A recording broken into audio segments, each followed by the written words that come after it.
Good morning সকলোলৈকে। ৰাতিপুৱা 5 বজাতে শুই উঠি পাকঘৰত এয়া এতিয়া মাৰ কাৰণে খানা ৰেডি কৰি আছোঁ আৰু আমিও চাহ খাবৰ কাৰণে এইবিলাক চাহ বনাই থৈছোঁ। আৰু মোৰ কাৰণে এটা বহুত ভাল হৈছে, মই ৰাতিপুৱা খুব সোনকালে উঠিব পাৰিছোঁ। কেতিয়াবা মানে আগতে সোনকালে শুই উঠিব নোৱাৰোঁ, মোৰ শুই উঠাটো বহুত দেৰি হয়। এতিয়া মাৰ কাৰণে যিহেতু খানা ৰেডি কৰিব লাগে সেইকাৰণে সোনকালে উঠিছোঁ আৰু স্বাস্থ্যৰ কাৰণেও ভাল। আপোনালোকেও যদি দেৰিলৈকে শুই থাকে সোনকালে শুই উঠিব। এতিয়া মই খানা চানা ৰেডি কৰিছোঁ। মা মানে আজি ডিব্ৰুগড়লৈ আকৌ এতিয়া নিব লাগিব, যিহেতু চেকআপ আছে। এসপ্তাহ পাছত নিবলৈ গৈছিলে, 27 তাৰিখ আজি মা যাব। সেয়েহে ময়ো অলপ সোনকালে উঠি মাৰ কাৰণে খানা আৰু যোনজন লগত যাব সেই গোটেই ভাত খাই যাব লাগিব।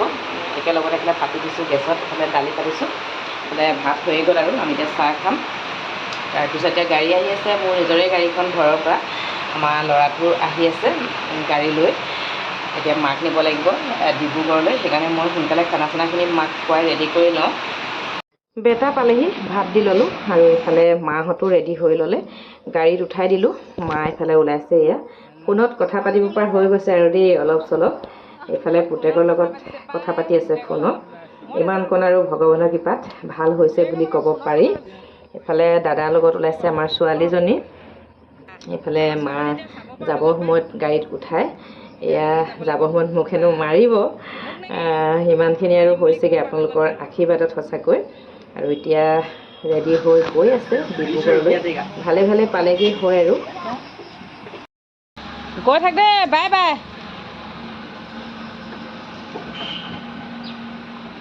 কেলৈ নামিলি আকৌ? অঁ, গৈ থাক দে, বাই বাই। মানুহ ক'ৰবাত যাবলৈ ওলালে আমাৰ ৰজিয়ে বেলেগ উৎপাত কৰে। আৰু ইফালে আহি গ'ল ওচৰৰে কুকুৰ এটা। এইফালে আমাৰ ৰজিয়ে একদম খেলিব লাগি গৈছে। চাওক, জীৱ জন্তু হ'লেও মৰম চেনেহবিলাক সঁচাকৈ বুজি পায় বহুত বেছি। জীৱ জন্তু বহুত বেছি ভাল পাওঁ, মৰম কৰোঁ। এইফালে আহি গ'ল ওচৰৰে ডগী এটা, এইফালে খেলি আছে। চাওক, অলপ খেলিবলৈ দিছোঁ আৰু কিমাননো সোমাই থাকিব মোৰ লগতে ভিতৰত।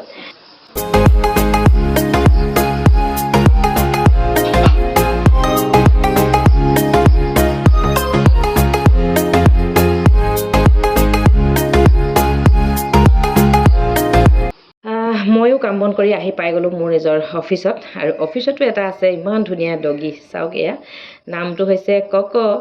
ইও মানে মানুহৰ লগতে থাকে, ফেমিলি কুকুৰ হয়, বহুত মৰম লগা। এয়া চাওক, দেখাই দিছোঁ।